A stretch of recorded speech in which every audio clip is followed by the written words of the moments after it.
और भवन चतुर्दश कोई नहीं सत्संगी। पुण्यात्माओं, हमने सबसे पहले ये निर्णय करना है कि कौन सी साधना ठीक है, कौन सी गलत है, और कौन सा ज्ञान ठीक है, आत्मिक ज्ञान कौन सा कंप्लीट है। जो ज्ञान आपके पास पहले था उसका तो आपको पता ही है, और जो हमारे सद्ग्रंथ बता रहे हैं वो ज्ञान फाइनल है, और उसी के आधार से मोक्ष संभव है, उसी के आधार से सुख होगा। अब पुण्यात्माओं, कल भी आपको बताया था कि परमेश्वर का पाना, मोक्ष प्राप्त करना, ये कोई कठिन काम नहीं, सबसे आसान काम है, यह सबसे इजी जॉब है। आपको ये विश्वास होना कि जो साधना ये दास बता रहा है ये सत्य है, ये महाकठिन काम है। ये महाकठिन क्यों हो गया? क्योंकि परमात्मा कहते हैं, नौ मन सूत उलझिया ये ऋषि रहे झक मारे, सतगुरु ऐसा सुलझा दे भाई उलझे न दूजी बार।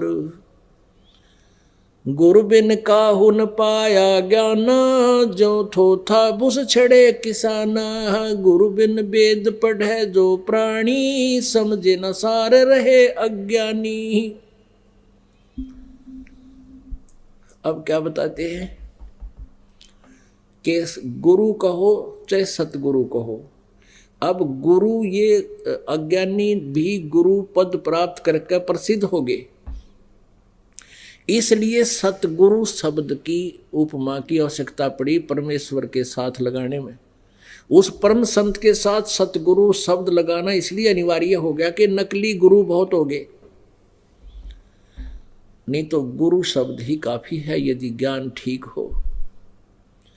अब क्या बताते परमात्मा के सतगुरु बिन काहू न पाया ज्ञाना, जो थोथा वो छड़े किसाना। और सतगुरु बिन वेद पढ़े जो प्राणी, और समझे ना सार रहे अज्ञानी।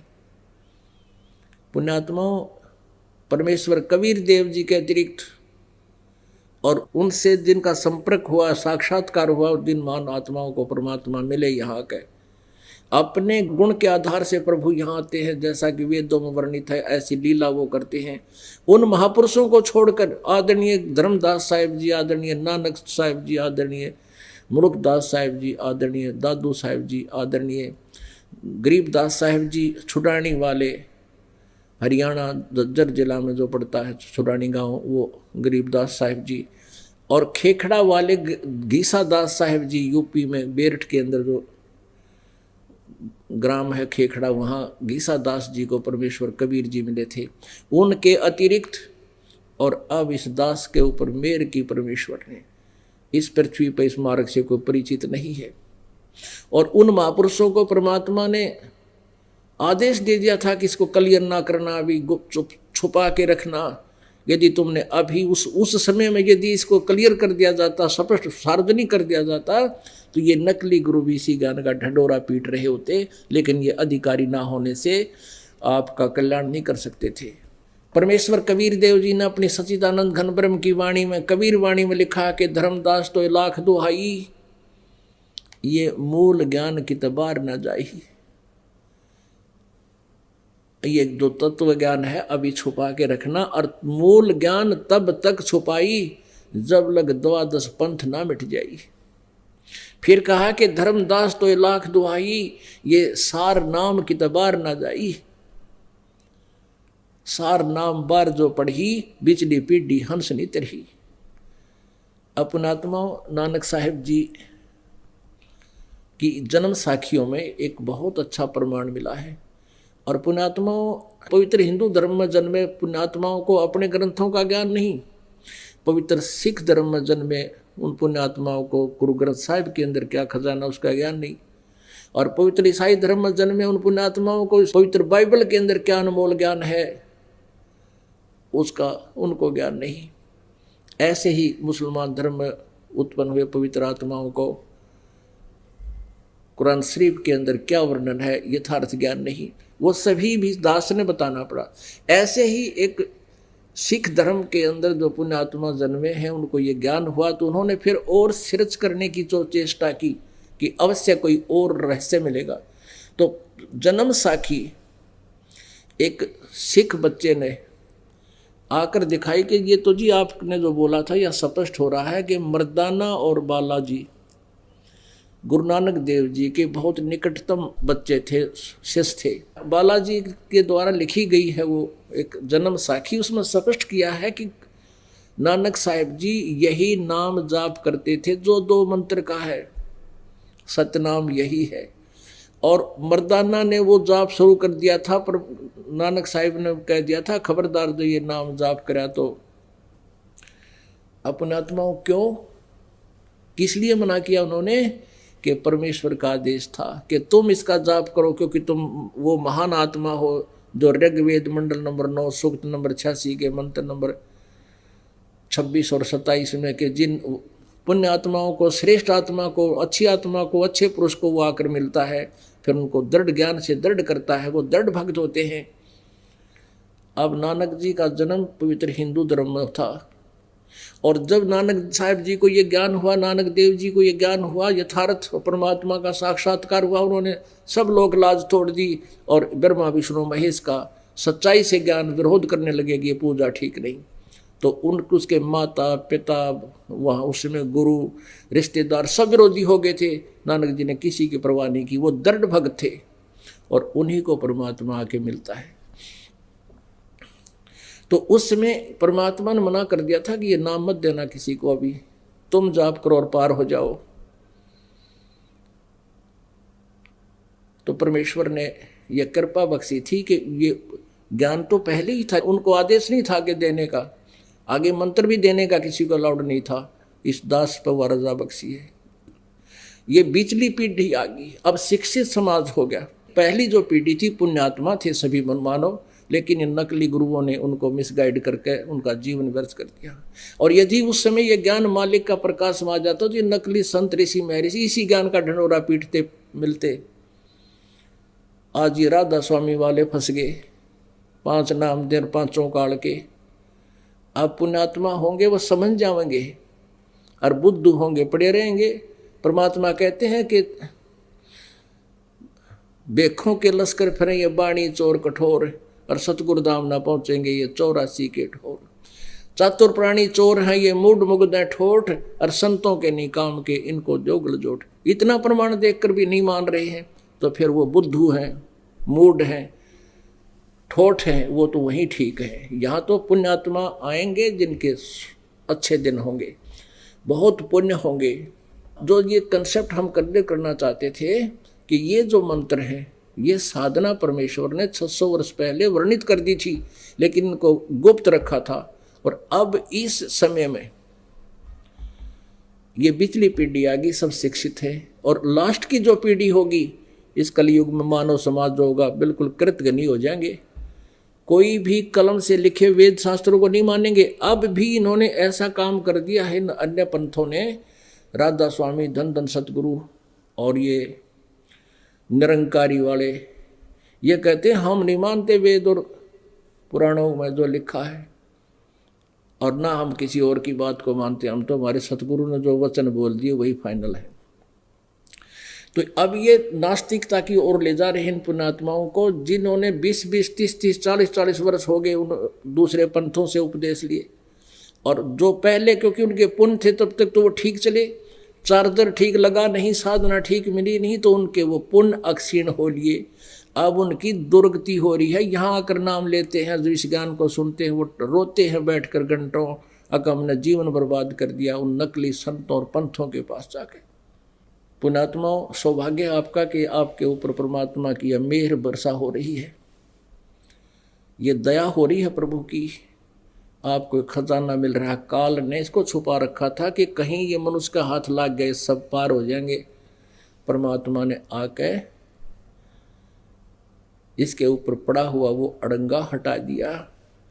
कबीर परमेश्वर कहते हैं 9 मन सूत उलझिया, यानी एक मन में 40 किलो और 9 मन में 360 किलो वजन होता है। 1 किलो सूत अगर उलझ जावे, कच्चा धागा होता तो उसको सूत बोला करते, जो चरखे पे काता जाता था, और उसको अगर उलझ जावे, उसको सुलझाना बहुत कठिन हो जाता था। सारा सारा दिन 1 किलो सूत नहीं सुलझा, उलझा हुआ हो तो, और उसको सुलझाना आवश्यक। अगर उसको तोड़े तो गांठ लग जाए, गांठ लगे तो कपड़ा ठीक नहीं बना जा, वो मेहनताना खत्म हो, तो उसको सुलझाना अति आवश्यक और गांठ नहीं पड़नी चाहिए। 1 किलो को सुलझाना इतना कठिन, और 9 मन सूत उलझा हुआ हो, तो इन अज्ञानी संतों ने काल प्रेरणा से इस आध्यात्मिक ज्ञान रूपी 9 मन सूत को उलझा रखा था। कोई कुछ मंत्र कहे, कोई कुछ बतावे, कोई डेफिनेशन बना रखी है। अब परमात्मा कहते हैं 9 मन सूत उलझिया, ऋषि रहे झकमार, और सतगुरु ऐसा सुलझा दे, उलझे ना दूजी बार। अपने आत्मा में ऐसा ज्ञान क्लियर हो गया है, ऐसा क्लियर हो गया, इस कलयुग में ये दोबारा नहीं उलझेगा नहीं। जिन्होंने भक्ति करनी है उनका बेड़ा पार है, जिन्होंने नहीं करनी है वो उनकी अपनी किस्मत, उनका दुर्भाग्य होगा। लेकिन अब कलयुग में भक्ति युग जब तक ये चलेगा, अब ज्ञान दूसरा नहीं रहेगा, एक यही ज्ञान रहेगा विश्व में। और इस ज्ञान के सामने ये नकली ज्ञान टेकेंगे नहीं। और ज्ञान सब ज्ञानड़ी, कबीर ज्ञान सो ज्ञान, जैसे गोला तोब का भाई करता चले मैदान। और ज्ञान सब ज्ञानड़ी, अब आपने सारे की ज्ञानड़ी सुन ली। ब्रह्मा विष्णु ने सर्वेश्वर बतावे, विष्णु दुर्गा को सर्वेश्वर, यानी इसके ऊपर कोई भगवान नहीं, कोई देवता नहीं। दुर्गा ब्रह्म को सर्वेश्वर बतावे, और ब्रह्म कहता है वो परम अक्षर ब्रह्म है, उसका भी मुझे ज्ञान नहीं, कोई तत्वदर्शी संत बताओगा। और वो तत्वदर्शी संत परमात्मा ने दया कर दी, इस दास का मोतियाबिंद हटा दिया, सब ज्ञान मुझे दे दिया। तो अब भी नहीं समझेंगे तो फिर क्या करें, फिर तो रब भी राखा ना रहे। अब कहते हैं ना, अब तो रब ही राखा है, अब फिर रब भी राखा ना रहे, आपका रखवाड़ा नहीं होगा, क्योंकि आप उस रब की आज्ञा की अवहेलना करोगे यदि अब सत साधना नहीं करोगे, पुरानी साधना को नहीं छोड़ोगे। अब परमेश्वर ने अपने सच्चिदानंद घन ब्रह्म की वाणी में क्या बोला है, कर्ता ऊपर चोट है, कहते हैं करतार, मूल लहे नहीं मूर्खा, ये गिनते हैं क्यों डार।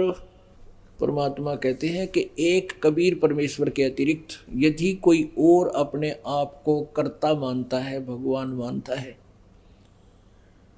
वो कर्ता नहीं है। ये चतुर्भुजी भगवान कहावे, हर हट डोर बंधे सब आवे। ये कोटिक करता फिरता देखा, हर हट डोर कहू सुन लेखा। अब क्या बताते हैं, कर्ता ऊपर चोट है, कहते हैं करतार। इनका कहते हैं सब दुखी होंगे जो अपने आप को एक उस परमात्मा को छोड़कर अपने आप को कोई प्रभु मानता है। और मूल लह नहीं मूर्खा, गिनते हैं क्यों डार। मूल जड़ को नहीं पकड़ रहे, जड़ को ग्रहण नहीं कर रहे, मूल गह नहीं मूर्खा, ये गिनते हैं क्यों डार। यानी ऊर्ध्व मूलम अधः शाखम, ऊपर को जड़ नीचे को शाखा वाला ये संसार रूपी उल्टा लटका हुआ वृक्ष है। इसका मूल कौन है, वो परम अक्षर ब्रह्म है। कहते परम अक्षर ब्रह्म को ग्रहण नहीं कर रहे हैं, ये आन उपासना क्यों करते हैं नालायक। सतगुर साहेब एक है, दूजा भरम विरोधे, बिन सतगुर सूझे नहीं, चाहे पढ़ो 18 बोधे। बिना सतगुर के ये ज्ञान आध्यात्मिक नहीं हो सकता, चाहे 18 बोध पढ़ते रहो। गलघोटा गुरुआ घने, ये फांसी दे अड़ाए, 12 तिलक बना के ये जमपुर दे धकाए। क्या बताते हैं, ये गलघोटा गुरु गणे, यानी अपने जाल में फंसाए रखते हैं पुण्यात्माओं को, और एक बना कर 36 प्रकार के अलग अलग आडंबर, बाह्य आडंबर, और संत जच जाते हैं पुण्यात्माओं को, और इनको फंसा के इनका जीवन व्यर्थ करा के इनको काल के नरक में धक्का दे देते हैं। गलगोटा गुरुआ घने फांसी दे अड़ाए, कते नहीं हलन देने का झूठ बोला, रामपाल झूठ बोला है, वहां ना जाइयो, वो तो आलोचक है, निंदा करता है, और उनके करवा के जीवन बर्बाद, कहते हैं काल के जमपुर में नरक में धक्का दे देते हैं। गलघोटा गुरुआ घने ये फांसी दे अड़ाए, 12 तिलक बना के फिर जमपुर दे धक्काए, धक्का देकर डालाते वहां पर। जोठे गुरु का नाक ले फिर श्रवण और नए ने, सतगुरु बोले साखिया दूर कर फोकट फेने। झूठे गुरु को झटक दे से स्वामी को फूके, या मैं दोष जरा नहीं शब्द कहा हमको के। अपनात्माओं कहते झूठे गुरु के तो नाक और कान काट दे, यहां तक प्रमाण दिया है, क्योंकि इतने अनमोल जीवन को बर्बाद कर रहा है। नाक और कान काटने का मतलब ये नहीं है कि सचमुच न काट दे, नो क्या करना भाई हमारी तो नाक कटवा दी, यानी उनकी कति बेइज्जती कर दे। अक्तने ज्ञान कति नहीं, आपको ज्ञान नहीं, क्यों दुरुक्ति कर रहा है, इतने जीवन को बर्बाद कर रहा है, या तो स्पष्ट कर तू कहाँ से लाया ये मंत्र और कहाँ प्रमाण है इनका। यानी शिष्टाचार से विरोध करना, किसी के साथ अभद्र तरीका भी नहीं बरतना, यानी उनको कति बेनकाब कर देना, नाक और कान काट देना। जो दास कर रहा है ये नाक और कान काट रहेंगे। झूठे गुरु को झटक दे से स्वामी को फूके, कहते झूठे गुरु ने तुरंत त्याग दे, और फिर भी उस झूठे का जो साथ दे रहा उनका कोई लालच में कोई शिष्य, कहता उन्हें फूक दे। फूक दे माने जलावे नहीं, कहते मरण दे, ना मानते जाओ तुम, नो कहना फूक के नहीं लो ठा के, यानी उसको उसके बातों पर जोर नहीं दे और ना उनसे संघर्ष करे, एक लो पटक ठा के। झूठे गुरु को झटक दे से स्वामी को फूके, या मैं दोष जरा नहीं शब्द कहा हमको। कई नो कहे कदे पहले वाले गुरु को त्याग दें पाप लगे, परमात्मा कहते इनमें जरा भी दोष नहीं है, हमने शब्द कहा हमको, कहते ढोल के डंके पे कह रहे हैं, ऐसे नकली गुरु को तुरंत त्याग देना चाहिए। अब कई कहते हैं हमारा के बनेगा, इतनी 30 साल हमने वहां लगा दिए, वहां तो चाहे 100 साल लगा दे तो भी व्यर्थ है। अब जैसे कोई आपने बरवाला आना है और आप दिल्ली से चले हो और आप चले गए जयपुर रोड पर, जयपुर जाकर आपको पता चला कि मैंने तो बरवाला जाना था, और वहाँ कोई कहे कि ये रास्ता ठीक नहीं, आप इधर से वापस जाइए और इधर से ये रास्ता है बरवाला जाने का। अब वहाँ कोई ये कहेगा कि मैं आ गया 200 किलोमीटर, अब मैं मेरा क्या बनेगा, कैसे जाऊँ ऊपर, मैं तो इसी तरफ चलूँगा। तो मूर्ख कह सके कि को शराब पी रहा हो, क्या भांग पी रहा हो, वो बोल सकता है ये बातें, या कति अज्ञानी बुद्धू। आगे फिर उसी में बढ़ना मूर्खता है, उसको तुरंत वापस हो जाना चाहिए, समझदार का काम है। उसने तुरंत त्यागे और वापस अपने उसको कुमार्ग को त्याग कर सुमार्ग स्वीकार करे। क्या बताते हैं, पीछे गई सो जान दे, ले रहती को राखे, उतरी लाव चढ़ाइयो, करो अपुटी चाखो। अब पहले परमात्मा की उदाहरण दे रहे हैं कि पहले जो कुआं होता था और कुएं से एक तो रहट लगाकर सिंचाई करते थे, रहट हरहट, एक पुली होती थी बहुत बड़ा व्हील, और उसके ऊपर चैन लगा दिया करते थे, वो बहुत लंबी कुएं के पानी तक लटक जाती थी, और वो पुली के ऊपर से उसको डबल करके वेल्ड कर देते थे, उसका बाल्टियाँ वेल्ड कर देते थे और पानी चलता था, वो घूमती थी, ऊपर जल खाली हो जाता और नीचे बाल्टियाँ भरकाती, ऊपर खाली हो जाती। ये तो अरहट था। एक कुआं होता था, उसमें एक चड़स होती थी, चड़स बहुत बड़े चमड़े का एक बहुत बड़ा पात्र बन जाता था, जिसमें नीचे से जल भरते थे और ऊपर सिंचाई करते थे। तो उस चड़स में लंबा रस्सा होता, उसको ला बोलते थे, लंबा रस्सा ला। और उस चड़स को यानी एक जैसे कपड़ा समझ लो, चमड़ा होता था, उस चमड़े को ऊपर रस्सी से बांध दिया जाता था। उसमें पानी जल ज़्यादा आ जाता था, यानी 1 क्विंटल के करीब उसमें जल एक बार निकल आता था बाहर।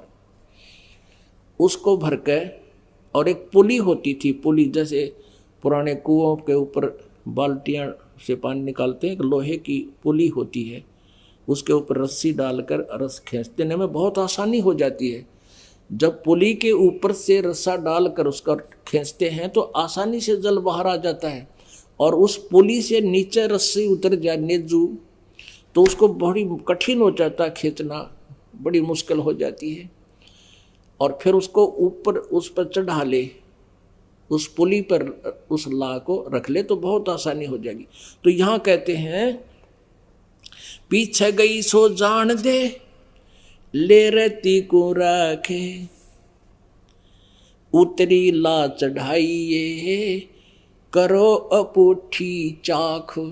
कि तुमने शास्त्र विधि अनुसार साधना त्याग के उस पुली से नीचे रस्सा कर लिया, अब पूरा जोर लगा रहे हो और वो काम बन नहीं रहा।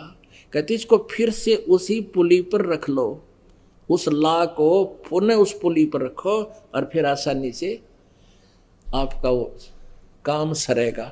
यानी शास्त्र विदिता का मनमाना आचरण कर रहे हो, महा दुखी हो रहे हो, और फिर से इस रस्से को उस पुली पर फिर से रख लो, शास्त्र को साधना शुरू कर दो, आपके सारे ठाठ हो जाएंगे। बोलो सतगुरुदेव की जय हो।